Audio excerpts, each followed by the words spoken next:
So hello and welcome back to big economist YouTube channel. तो जैसा आपको पता है कि यहाँ पे आपकी जो जेके एसएसबी के फाइनेंस अकाउंट असिस्टेंट की जो एमसीक्यू की पूरी सीरीज़ है वो मैं चला रहा हूँ।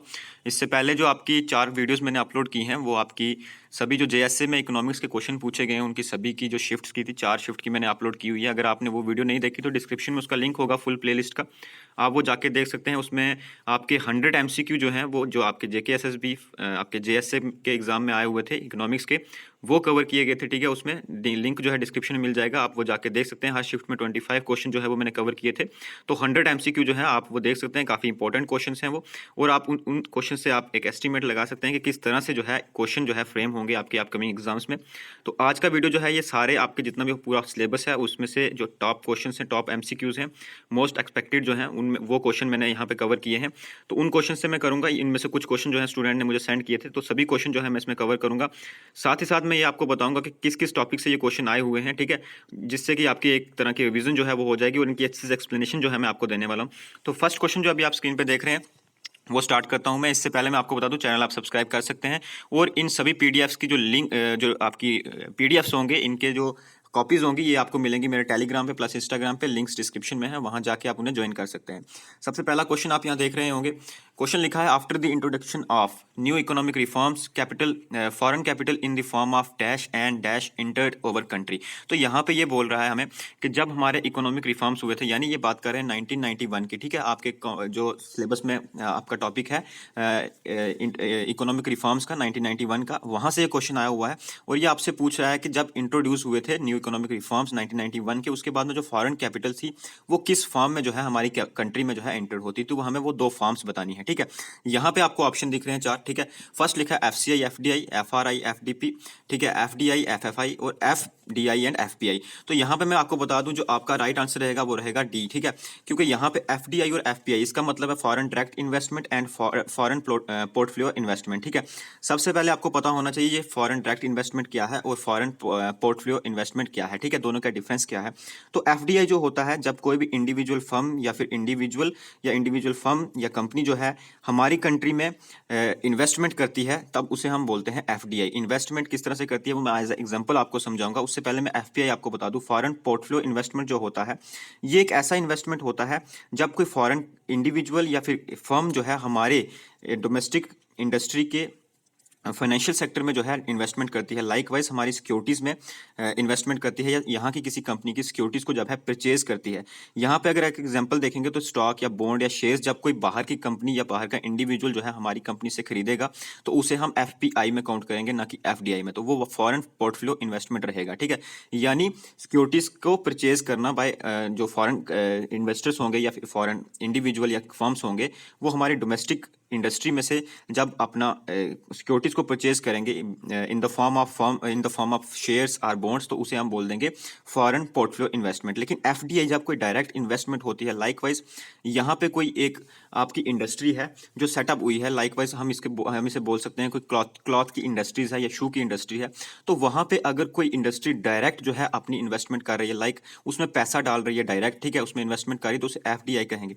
लेकिन अगर उसी वही कंपनी के वो सिक्योरिटीज या शेयर परचेज करती है उसी पर्टिकुलर कंपनी के, तो उसे हम बोल देंगे एफपीआई। ठीक है, फॉरेन पोर्टफोलियो इन्वेस्टमेंट। तो ये दोनों में डिफरेंस था, तो इसका राइट आंसर जो रहेगा आपका वो रहेगा डी। ठीक है, एफडीआई एंड एफपीआई।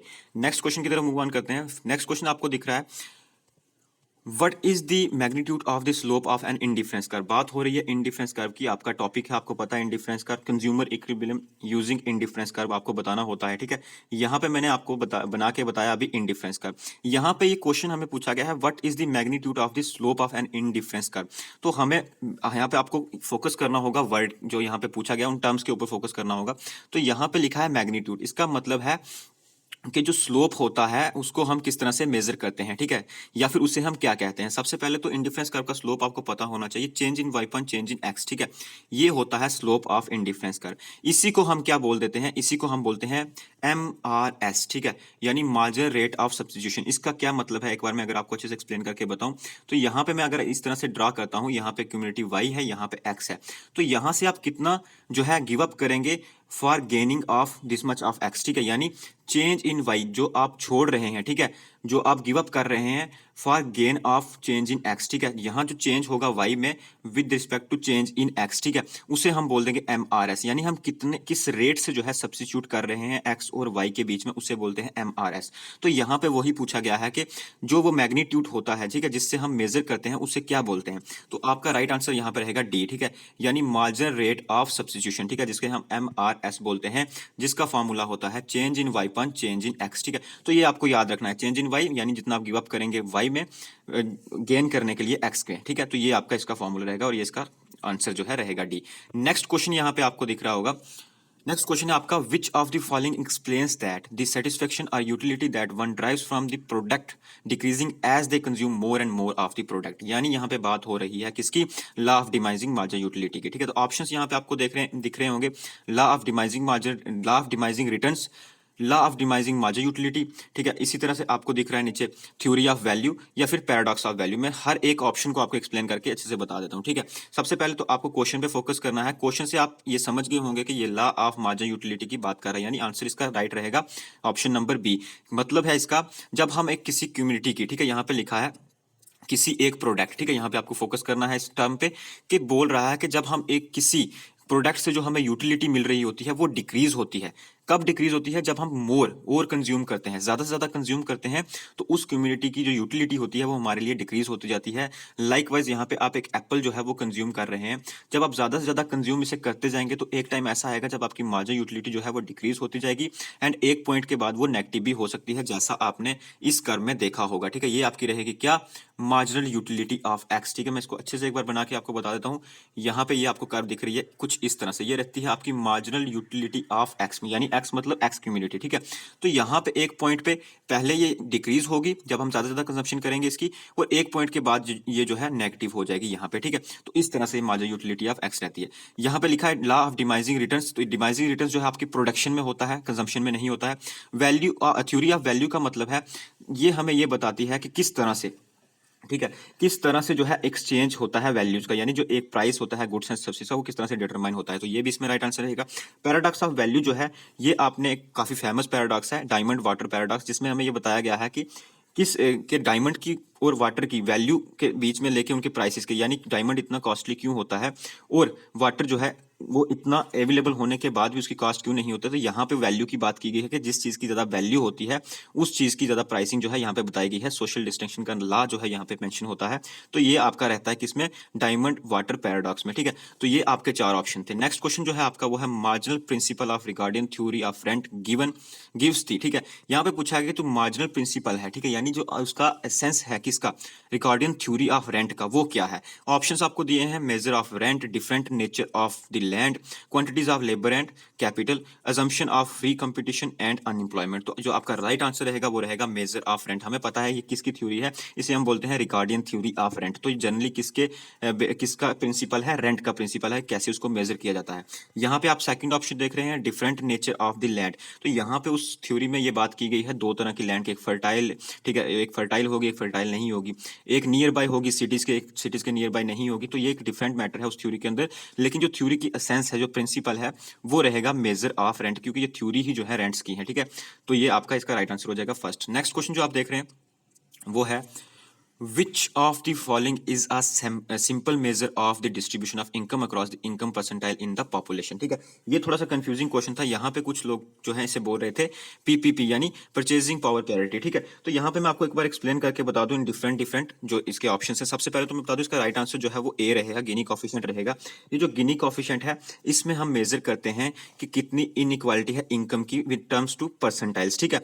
लेकिन यहाँ पे जो आपका ये सेकंड ऑप्शन जो आपको दिख रहा है वो क्या है, human capital index. Human capital index में आपको बता दूं ये वर्ल्ड बैंक जो है इशू करता है। अभी ह्यूमन कैपिटल इंडेक्स के अकॉर्डिंग जो है इंडिया का रैंक जो है 116 यानी 116 रहता है, ठीक है। फर्स्ट नंबर पे इस टाइम सिंगापुर है, ठीक है। तो ये एक इंडेक्स है जो ह्यूमन कैपिटल के बारे में बताता है कि कितना जो है इन्वेस्टमेंट हो रहा है ह्यूमन कैपिटल में, ठीक है। इसी तरह से पीपीपी जो आपका है परचेजिंग पावर पैरिटी जो है, ये हम क्या करते हैं इसमें डिफरेंट कंट्रीज का जो है प्राइसेस को कंपेयर करते हैं। प्राइसेस इन द सेंस जो हमारे सर्विसेज या गुड्स की प्राइसेस होते हैं उनको हम कंपेयर करते हैं और उससे हमें क्या पता चलता है कि किस कंट्री में कितनी परचेजिंग पावर है, ठीक है। तो यानी इससे भी इनइक्वालिटी का पता नहीं चलता है, इससे परचेजिंग पावर्स का पता चलता है, ठीक है। और लास्ट ऑप्शन इसका डी है, नन ऑफ द अबव। तो इसमें जो आपका राइट आंसर रहेगा वो गिनी कोएफिशिएंट रहेगा, ठीक है। गिनी कोएफिशिएंट जो है वो लॉरेंस कर्व से बनता है, ठीक है। पहले मैं आपको बता दूं, इस तरह से ये आपकी लॉरेंस कर्व है, ठीक है। और यहाँ पे जो है गिनी कोएफिशिएंट में हम देखते हैं कि इन यहाँ पे ये वाली गिनी कोएफिशिएंट वाली जो है, ये लॉरेंस कर्व में गिनी कोएफिशिएंट जो है ऐसे रहेगा आपका, ठीक है। ये इस कर्व को मैं ए मान लेता हूं, ये बी मान लेता हूं। तो जितना इन दोनों के बीच में डिफरेंस होगा उतनी ज्यादा इनइक्वालिटी होगी। लाइकवाइज अगर ये कर्व जो है यहाँ पे शिफ्ट कर जाती है, ठीक है, तो इनइक्वालिटी जो है बढ़ रही है, यानी जितना वो दूर जाएगी इस सेंटर वाली लाइन से उतनी जो है इनइक्वालिटी बढ़ेगी, और जितना इसके क्लोज होगी उतनी इनइक्वालिटी कम होगी, ठीक है। ये है आपका गिनी कोएफिशिएंट, ठीक है। नेक्स्ट क्वेश्चन जो आपको दिख रहा है, which of the following instrument is used by RBI in order to absorb surplus liquidity of the more enduring nature arising from the large capital inflow. अब यहाँ पे ये बात है कि यहाँ पे लिक्विडिटी को जो है, सरप्लस लिक्विडिटी को क्या करना है, अब्सॉर्ब करना है, यानी मनी सप्लाई को कम करना है। सिंपल सी चीज जो है, यहाँ पे आप फोकस करेंगे इन वर्ड्स के ऊपर तो आपको पता चलेगा कि सरप्लस लिक्विडिटी का क्या मतलब है, यानी कि मनी सप्लाई जो है वो ज्यादा हो चुकी है, उसको अब्सॉर्ब करना है, यानी मनी सप्लाई को कम करना है, ठीक है। अब आपको बताना है कि इनमें से कौन सा इंस्ट्रूमेंट जो है आरबीआई यूज करेगी, ठीक है। यहाँ पे एक चीज लिखी है कि कैपिटल इनफ्लो ज्यादा हो रहा है, यानी मनी की सप्लाई ज्यादा बढ़ रही है, ठीक है। तो यहाँ पे आपको ये देखना है कि ऑप्शन है आपके open market operation, market stabilisation scheme, none of the above, या फिर सिस्टमैटिक स्टेबलाइजेशन स्कीम, ठीक है। तो मैं एक एक करके आपको एक्सप्लेन करके बताता हूं। यहाँ पे ये दोनों आंसर ही हो सकते हैं, ठीक है, जब मनी सप्लाई की बात हो, लेकिन इनमें एक छोटा सा डिफरेंस है जिसकी वजह से आपका राइट आंसर जो है वो ऑप्शन नंबर बी होगा, ना कि ए होगा, ठीक है। दोनों ही केसेस में दोनों ही इंस्ट्रूमेंट है आरबीआई के जिससे वो मनी की सप्लाई को कंट्रोल कर सकता है। ओपन मार्केट ऑपरेशन में हमें पता है क्या होता है, buying and selling of securities, government securities, ठीक है। जब हमें मनी की सप्लाई कम करनी होती है, हम क्या कर देते हैं, सिक्योरिटीज को सेल कर देते हैं मार्केट में, उसे बोलते हैं सेलिंग ऑफ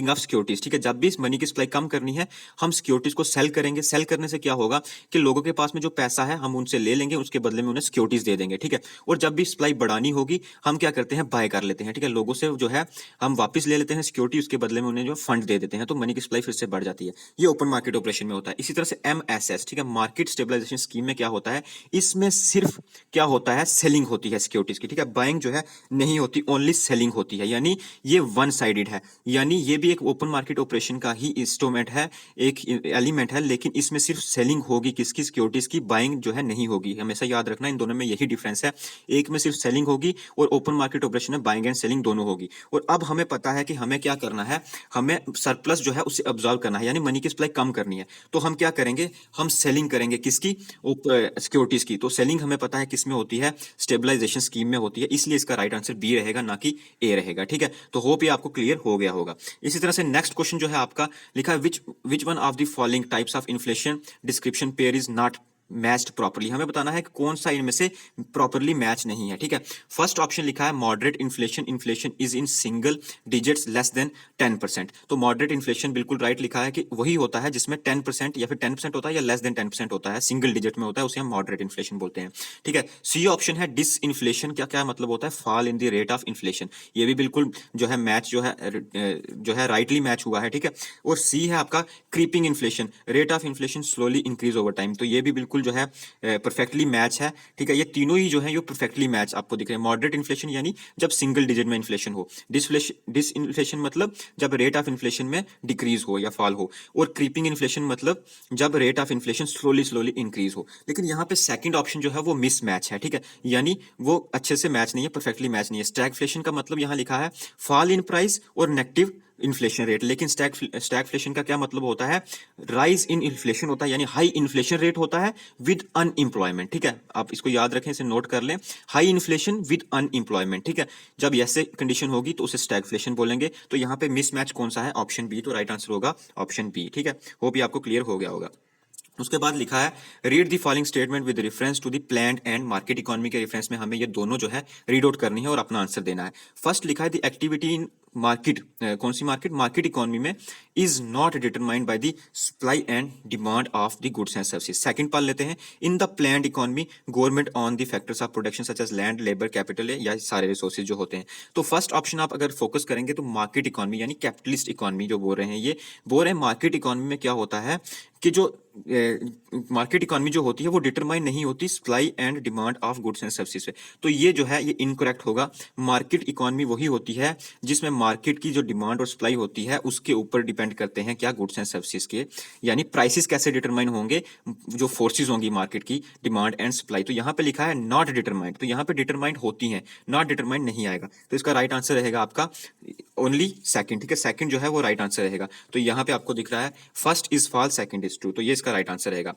उसके बाद नेक्स्ट क्वेश्चन है, dash is the an economic concept which measure the responsiveness of the responsiveness in the quantity demanded of the one good and the price of the another good. तो यहाँ पे लिखा है कि आपकी उससे हम उस कंसेप्ट को क्या बोलेंगे जिसमें price of a good, price of a good का जो इफेक्ट है वो डिमांड ऑफ बी गुड पे पड़े, यानी अगर ए के प्राइसेस बढ़ जाते हैं तो बी के प्राइसेस जो हैं वो, बी की डिमांड जो है वो कम हो जाएगी, या बी की प्राइसेस जो फॉल करेंगे और ए के प्राइसेस जो फॉल करेंगे और बी की डिमांड के ऊपर फर्क पड़ेगा। यानी अगर एक कम्युनिटी के प्राइसेस कम होते हैं तो दूसरी की डिमांड पे फर्क पड़े, या एक के प्राइसेस ज्यादा होते हैं तो दूसरी की डिमांड पे फर्क पड़े, ठीक है। इस तरह की जो कंसेप्ट होता है उसे हम बोलते हैं क्रॉस इलास्टिसिटी ऑफ डिमांड, यानी जिसे हम बोल देंगे कि क्रॉस इलास्टिसिटी, एक गुड का जो प्राइस इफेक्ट है वो बी गुड की डिमांड के ऊपर दिखे, ठीक है। तो उसे हम क्या बोलते हैं, cross elasticity of demand. Supply तो होगा ही नहीं, ठीक है, नेट इलास्टिसिटी का कंसेप्ट नहीं होता है,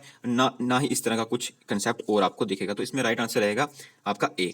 नेक्स्ट क्वेश्चन है आपका formula for calculating marginal revenue productivity, ठीक है, हमें क्या निकालना है, MRP, ठीक है, MRP। ये कहां से आपका कंसेप्ट आया हुआ, यह है आपका मार्जिनल प्रोडक्टिविटी थ्योरी से, ठीक है, मार्जिनल प्रोडक्टिविटी थ्योरी से, ठीक है। तो वहां से आपका ये कंसेप्ट आया है। तो यहाँ पे लिखा है इसका फार्मूला क्या होगा, हमें पता है इसका फार्मूला होता है MPP इंटू मार्जिनल रेवेन्यू, ठीक है। जब भी यहाँ पे आप मार्जिनल रेवेन्यू का कंसेप्ट देखेंगे ना, मार्जिनल रेवेन्यू, तो हमें उसे हमेशा मल्टीप्लाई करना है मार्जिनल रेवेन्यू से, ठीक है। मार्जिनल प्रोडक्ट, फिजिकल प्रोडक्ट जो है आपका जब इनटू कर देंगे मार्जिनल रेवेन्यू से तो हमें क्या मिलेगा, मार्जिनल रेवेन्यू प्रोडक्ट, ठीक है। तो ये आपका राइट आंसर हो जाएगा, इसका राइट आंसर हो जाएगा सी, ठीक है। तो ये आपके सारे वो क्वेश्चंस थे जो आपको कुछ स्टूडेंट्स ने मुझे सेंड किए थे, कुछ मैंने अपने से जो है इसमें ऐड किए हैं। तो यहाँ पे मैंने आपको सभी एक्सप्लेन करके बताए प्लस उसके कंसेप्ट। मैं कल फिर से आने वाले दिनों में जितने भी हैं इसी तरह के 10 या 20 MCQ जो इंपॉर्टेंट MCQ हैं विद एक्सप्लेनेशन जो है लाता रहूंगा। आप चैनल सब्सक्राइब कर सकते हैं और इंस्टाग्राम और टेलीग्राम पे जुड़े रहें। इसकी PDF जो है वो भी मैं वहां पे जो है डाल दूंगा, आप वहां से जाकर देख सकते हैं कहाँ पे, हमारे टेलीग्राम और इंस्टाग्राम पे लिंक्स जो है डिस्क्रिप्शन में। चैनल आप जरूर सब्सक्राइब करें और इस वीडियो को जो है अपने सभी फ्रेंड्स के साथ में जरूर शेयर करें। Thank you.